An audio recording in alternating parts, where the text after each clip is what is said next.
Hi, I'm Marnie Pearson with the Abundance Quotient, back with you again to talk about all those tolerations, those things that you're just putting up with. You know, you've got to work your soil before you can make room for all the abundance that God wants to give you.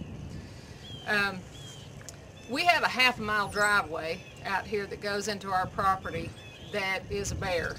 It tends to get potholes in it, and the gravel gets washed off because it'll flood and become a lake a couple times a year. And that's something I'm willing to tolerate because I love our property and I love where we live. But that gravel road tears up some cars, and it's an expensive thing to deal with. Now, it's about a $4,000 gravel job. And several years back, I just didn't have the money to spend the $4,000 on the gravel job.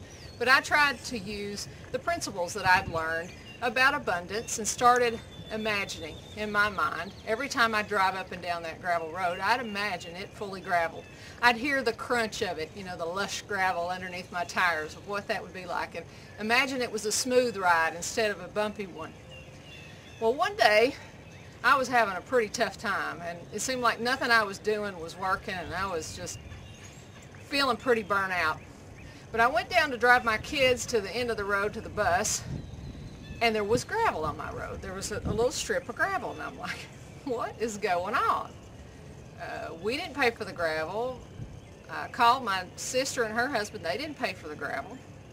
And then I came back up to the house. I went back out later to run an errand. There was more gravel. And every time I'd come up and down the road that day, there was more gravel. And by the time I picked my kids up that afternoon, there was quite a bit, and I was laughing the whole way. And my kids were like, Mom, what are you laughing about this? And I said, this gravel. I imagined it. All I did was imagine it, and it's here. And I did nothing. Nothing. I paid nothing. My sister and her husband, who lived next door, paid nothing. And what it was is our neighbor on the other side, who has a sod farm, brings his heavy equipment up and down our road, and we let him use the road, and we don't make any big deal out of it. He had it re-graveled. The sweet man had it re-graveled, just as a favor, you know. Maybe he felt since he used the road, he'd have it graveled. But to me, it was a miracle, and it was a miracle that I needed when I needed it bad. I needed to know that somehow God was listening to me, that somehow the principles I was learning were working.